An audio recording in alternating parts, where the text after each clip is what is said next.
नमस्कार, मैं मणि sir classes में आप सबका हार्दिक स्वागत है। आज का महत्वपूर्ण विषय है जो अभी हाल में उत्तर प्रदेश लोक सेवा आयोग के द्वारा एलटी और जीआईसी प्रवक्ता का विज्ञापन जारी किया गया है। यद्यपि इस विज्ञापन का प्रतियोगी छात्रों के बीच काफ़ी लंबे समय से इंतजार था और इंतजार समाप्त हो चुका है। फॉर्म भरे जा रहे हैं। प्रतियोगी छात्र अपने आशा के अनुरूप परिणाम पाने के लिए लगे हुए हैं। उसमें हम एक छोटा सा सहयोग, एक मार्गदर्शन के रूप में आज आपके सामने प्रस्तुत हुआ हूँ। हमारा जो आपके सामने जो चर्चा है वो ये है कि एलटी और जीआईसी परीक्षा में कैसे उत्तीर्ण हों, कैसे सफल हों, कैसे हम अपने परिणाम को अपने पक्ष में लावें। तो इसी विषय पर हमारी आज की चर्चा होगी।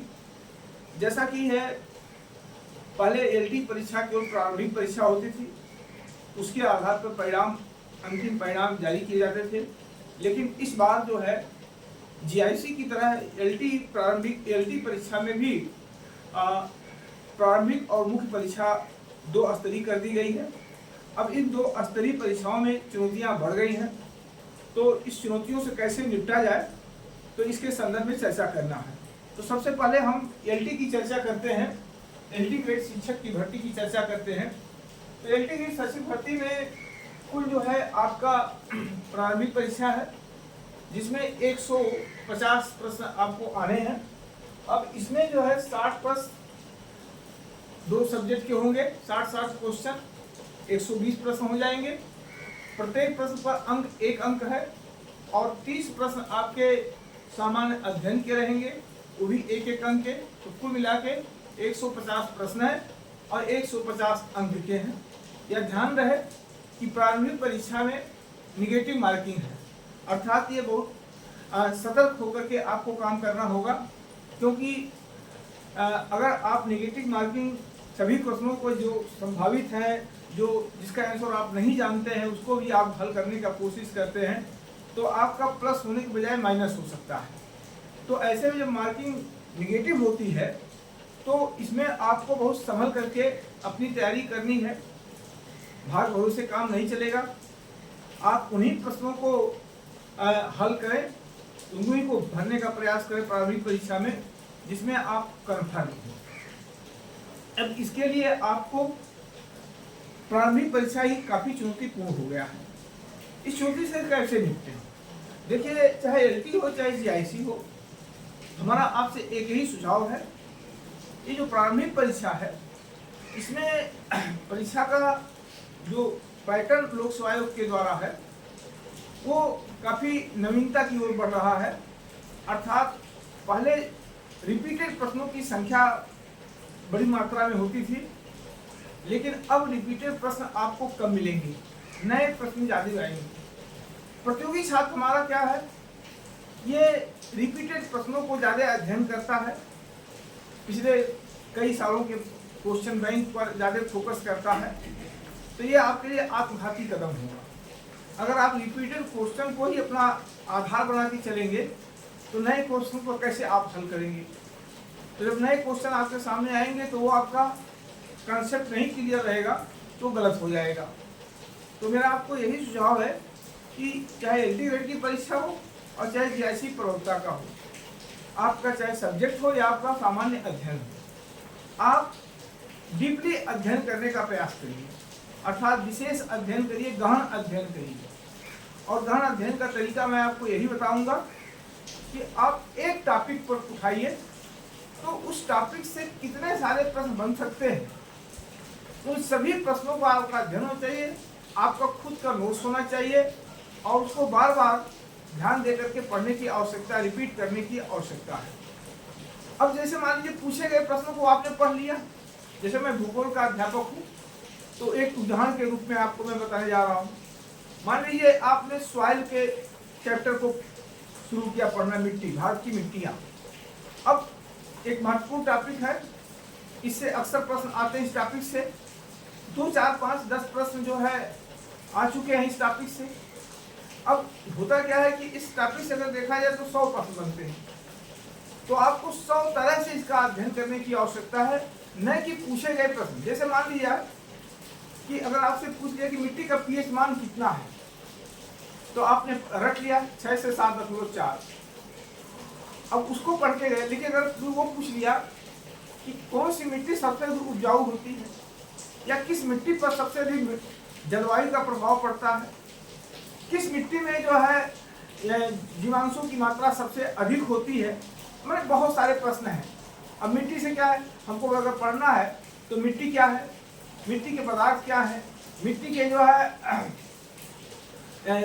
पोषक तत्व कौन है, पोषक तत्व को भी आप अलग कर लीजिए, कौन गौण पोषक तत्व है, कौन प्रधान पोषक तत्व है, मिट्टी की पारसिका क्या है, मिट्टी का पीएच मान क्या है, मिट्टी का क्लासिफिकेशन क्या है, जितने प्रकार की मिट्टियां उनमें कौन से तत्व पाए जाते हैं, जलोढ़ मिट्टी में क्या पाया जाता है, लाल मिट्टी में क्या पाया जाता है, काली मिट्टी में पाया जाता है, इसका विस्तार कहाँ है, क्या मिट्टी किन किन फसलों, हर मिट्टियाँ अलग अलग फसलों के लिए महत्वपूर्ण होती है, ये सब चीज़ों का अध्ययन करना है। ऐसा इन सबका अध्ययन कर लिए तो मिट्टी की समस्या क्या है, मिट्टी की समस्या कितने प्रकार की है, अगर मृदा अपरदन है तो कितने प्रकार का अपरदन होता है, किस रूप में होता है, किस क्षेत्र में होता है, ये भी आपको पढ़ना है।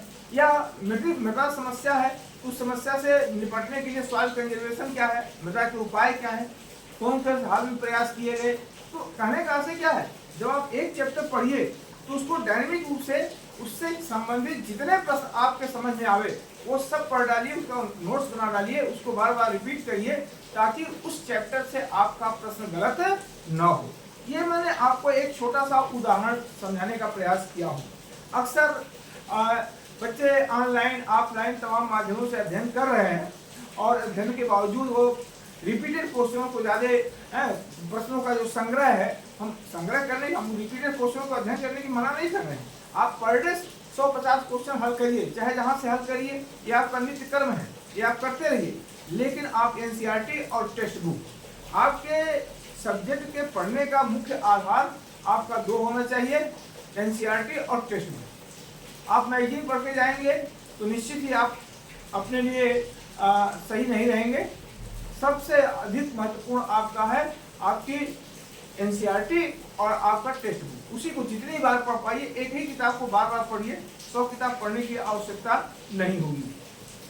तो कहने का आशय हमारा क्या है कि आप प्रारंभिक परीक्षा के समय अपने दोनों सब्जेक्ट को, एलटी ग्रेड वाले अपने दोनों सब्जेक्ट को, टेक्स्ट बुक को अपना बेस बनावे, एनसीईआरटी को अपना बेस बनावे, खुद का नोट्स बनावे, उसको बार बार रिवाइज करें, तो मुझे लगता है कि आप बेहतर प्रदर्शन करेंगे और परिणाम अपने पक्ष में लाएंगे। जीएस का जो है एलटी ग्रेड में जीएस जो है क्वालिफाइंग है, तो 30 क्वेश्चन है, मुझे लगता है 12-13 क्वेश्चन आप कर लेंगे तो आप क्वालिफाई कर जाएंगे। 33% क्वालिफाइंग होता है, तो इतना आसानी से हो जाएगा, आपसे उम्मीद करता हूँ। लेकिन फिर भी आप अगर 8 घंटे सब्जेक्ट में देते हैं तो 2 घंटे जीएस में देने का प्रयास करिए, तब जाकर के आपका ये कदम आगे बढ़ सकता है। अब बात आती है कि मुख्य परीक्षा की। देखिए, प्रारंभिक परीक्षा तो आप क्वालिफाई कर गए, लेकिन सबसे बड़ी समस्या है मुख्य परीक्षा कैसे क्वालिफाई करें। तो इसमें मुख्य परीक्षा में क्या है, एलटी ग्रेड का कुछ अलग है और जीआईसी प्रवक्ता का अलग है। एलटी ग्रेड में मुख्य परीक्षा में केवल 200 अंक का है और 2 सब्जेक्ट हैं 100 नंबर के। अब चाहे आपका 100 नंबर का ज्योग्राफी हो, 100 नंबर का आपका पॉलिटिकल साइंस हो, या 100 नंबर का हिस्ट्री हो, 100 नंबर का इकोनॉमिक्स है, वो आपके सब्जेक्ट पर निर्भर करता है। लेकिन इसमें हम कैसे सफल हों, तो मेरा एक ही सुझाव है कि प्रारंभिक परीक्षा आप टॉप कर जाएं, लेकिन मुख्य परीक्षा में आपको डिस्क्रिप्टिव करना है, मतलब आपको लिखना पड़ेगा। अब जैसे मुख्य परीक्षा में 2 प्रकार के प्रश्न हैं। पहला आपका है द्विसूत्री, अर्थात 12 नंबर का एक क्वेश्चन होगा और 200 शब्द आपको लिखना होगा। 200 शब्द का मतलब है कि उत्तर प्रदेश लोक सेवा आयोग के द्वारा जो कॉपी आपको दी जाएगी, तो एक पेज जो होता है वो 100 शब्दों का होता है और दूसरा पेज भी 100 शब्दों का होता है, ये औसतन मान लिया जाता है। तो 200 शब्द का मतलब होता है कि आपको 2 पेज ढंग से लिखना। अब ऐसा नहीं कि एक लाइन में ये शब्द आपने डाल दिया, बेहतर तरीके से प्रदर्शन करिए। चीटिंग करेंगे तो उसका परिणाम आपको मिलेगा, इसलिए चीटिंग करने की आवश्यकता नहीं है। आप 200 शब्द बढ़िया से लिखिए। अब वो समस्या कहाँ है, जो मेरा अनुमान है अभी तक हमारे जो शिक्षक तैयारी करने वाले अभ्यर्थी हैं वो ऑब्जेक्टिव ही तैयारी किए हैं, टिक मार का, जीवन में उनकी पढ़ाई और टिक मार का ही चली है। उनको डिस्क्रिप्टिव लिखने का अभ्यास नहीं हो पाया है, क्योंकि डिस्क्रिप्टिव सिविल सेवा में पूछा जाता है तो बच्चे तैयारी पहले से किए रहते हैं।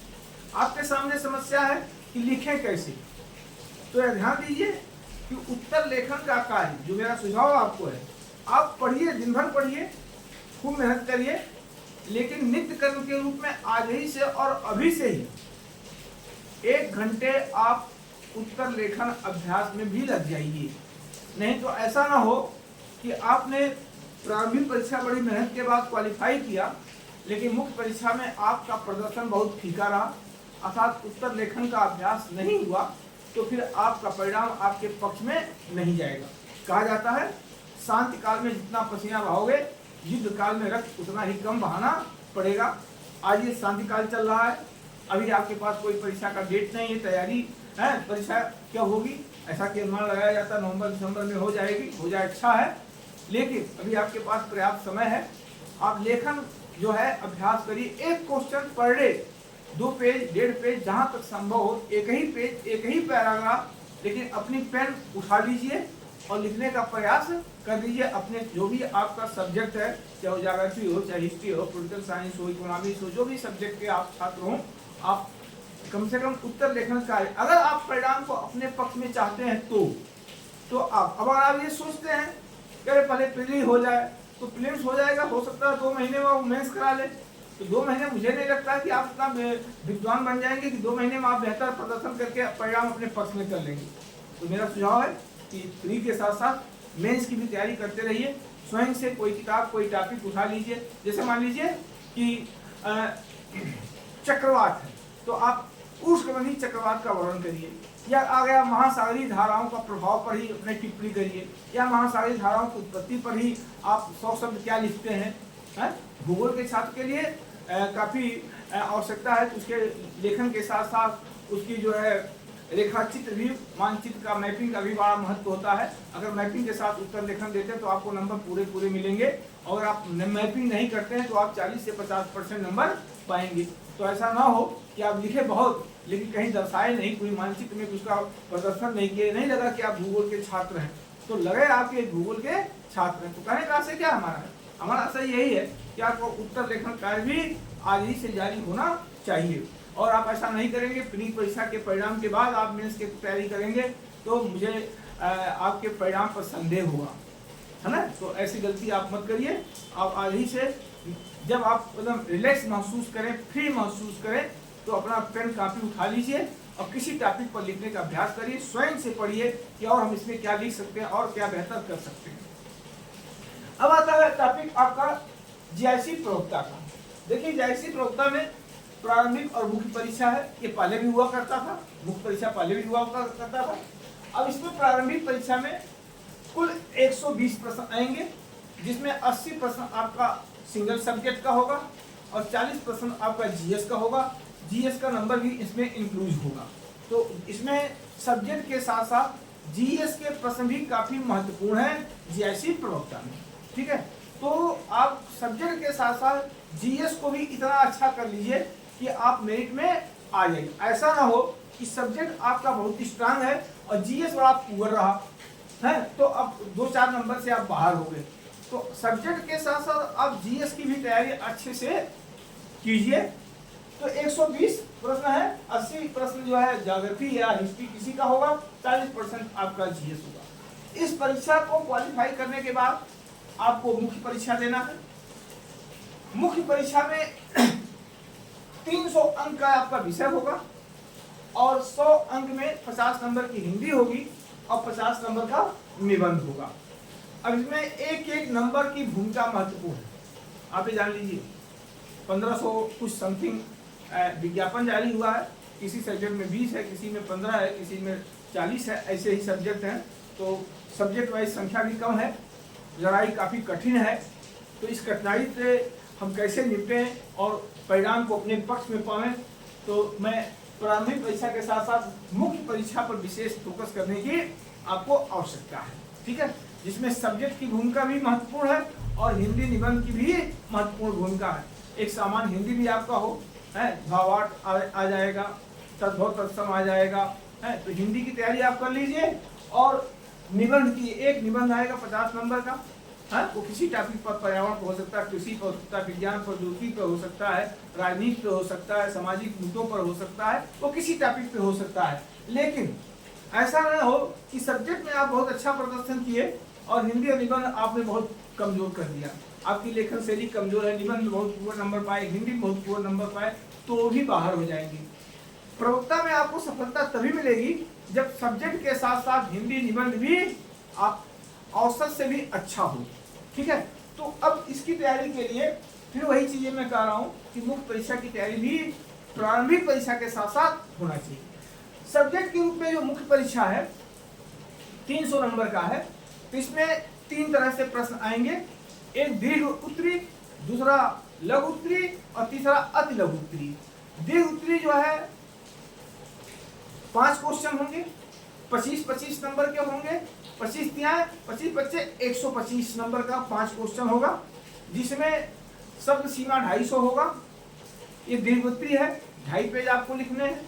दूसरा जो होगा वो शब्द सीमा 150 का होगा, 15 नंबर का होगा।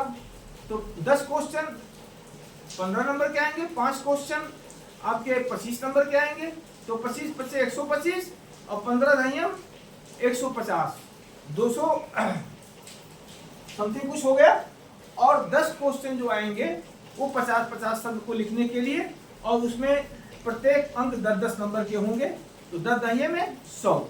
कुल मिलाकर के आपका दीर्घ उत्तरी, लघु उत्तरी, अति लघु उत्तरी प्रश्न होंगे। अब 50 नंबर का जो 10 नंबर का प्रश्न होगा 50 शब्दों के लिए किसी पर टिप्पणी करना।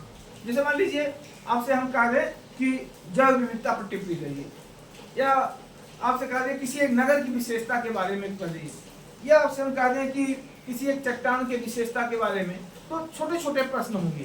कहने का आशय क्या है कि आप मुख्य परीक्षा आपके लिए बहुत ही महत्वपूर्ण होगा। मुख्य परीक्षा की तैयारी आप प्रारंभिक परीक्षा के साथ साथ शुरू कर दीजिए, ताकि अंतिम परिणाम आपके पक्ष में आ सके। प्रारंभिक परीक्षा केवल क्वालिफाई कर लें और मुख्य परीक्षा में आपकी तैयारी नहीं है, तो जो लंबे समय से इस विज्ञापन का इंतजार कर रहे थे वो फिर आपके लिए मायूसी बना रहेगा। तो मैं चाहता हूं कि आप प्रारंभिक परीक्षा के साथ साथ मुख्य परीक्षा की भी तैयारी पर भी करिए। अभी आप प्रारंभिक परीक्षा में ज़्यादा फोकस करिए, लेकिन 1 घंटे 2 घंटे आप समय निकाल करके आप मार्केट से पिछले जो पूछे गए प्रश्न हैं लोक सेवा आयोग के द्वारा GIC प्रवक्ता का, उसका मॉडल पेपर निकाल लीजिए, उसके आधार पर क्वेश्चन आप समझिए और उस क्वेश्चन को आप लिखने का प्रयास करिए। अगर आप ऐसा करते हैं, एक 10 मिनट 20 मिनट आधे घंटे सामान्य हिंदी भी पढ़ा करिए, सप्ताह में 1-2 निबंध भी लिखने का प्रयास करिए, ताकि इसका भी अभ्यास आपके पास हो जाए। अब अगर ऐसा सबका संतुलन अगर आपका होगा तो परिणाम आपके पक्ष में होगा। कभी कभी ऐसा होता है कि सब्जेक्ट मेरा बहुत अच्छा है, हिंदी हमारा खराब हो गया, निबंध हमारा खराब हो गया और हम 4, 6, 10 नंबर से बाहर हो गए। तो ऐसा ना हो। अगर आपको इस परीक्षा में अंतिम परिणाम चाहते हैं तो मेरा सुझाव है कि आप प्रारंभिक परीक्षा के साथ साथ मुख्य परीक्षा की तैयारी करिए, आज ही से लिखने का अभ्यास करिए। कैसा भी हो, खराब हो अच्छा हो, खराब लिखेंगे तो लिखते लिखते अच्छा हो जाएगा। और अगर आप सोचते हैं कि प्रारंभिक परीक्षा के बाद मुख्य परीक्षा की तैयारी करेंगे तो परिणाम आपके पक्ष में नहीं रहेगा, ये आप जान लीजिए। इसलिए आज ही से इसके बारे में सोच विचार करके पढ़ाई शुरू कर दीजिए। लेखन, उत्तर लेखन कार्य, देखिए मैं तो सिविल का टीचर रहा हूँ लंबे समय से, आज 22 साल से मैं पढ़ा रहा हूँ सिविल के बच्चों को। बड़ी संख्या में हमारे यहाँ से लोग सिलेक्शन लिए हैं और पिछला GIC प्रवक्ता का भूगोल विषय का टॉपर भी मेरा स्टूडेंट रहा है। तो मेरा एक लंबा अनुभव है।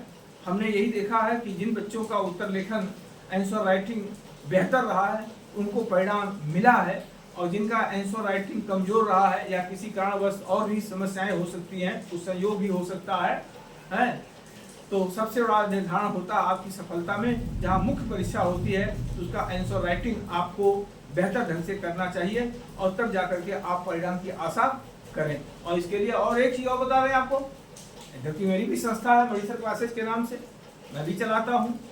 कोई भी संस्था, कोई भी टीचर तभी आपके लिए सुखदायक होगा जब आप स्वयं के प्रति ईमानदार होंगे। आप किस संस्था में पढ़ते हैं, किस टीचर से पढ़ते हैं, ये बहुत महत्वपूर्ण नहीं है।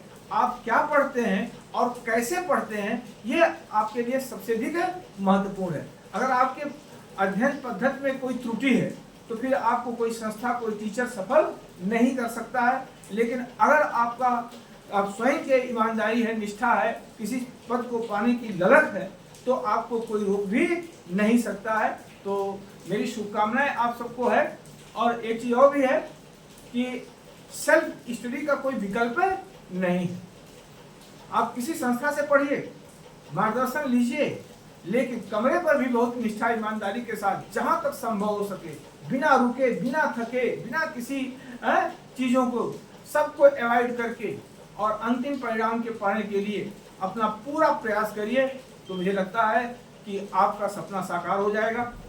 अब आपके सपने को साकार होने में अगर मेरी जैसे हमारी कोई आवश्यकता आपको है तो ये बड़ी सी क्लासेज है। मेरे 2 ब्रांच हैं, एक गोविंदपुर में है और एक एलएमगंज में है।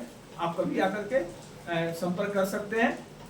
हमारे यहाँ सामान्य हिंदी भी चलता है, निबंध के भी चलता है, सब्जेक्ट के रूप में पॉलिटिकल साइंस जागर भी बहुत ढंग से चलता रहता है। उसका प्रयास करते हैं कि आपको बेहतर मार्गदर्शन दे जाए। तो हमारी कोई आवश्यकता होगी तो आपका स्वागत है। वैसे हमारी आवश्यकता बाद में हो, लेकिन पहले आप स्वयं पर ईमानदार रहें, सेल्फ स्टडी पर ज़्यादा फोकस करें, आंसर राइटिंग पर ज़्यादा ध्यान दें, तब हम आपके लिए एक बेहतर शिक्षक भी हो सकते हैं, हमारी संस्था भी आपके लिए बेहतर हो सकती है। इन्हीं सबके साथ आप सबको ढेर सारी शुभकामनाएं। जय हिंद।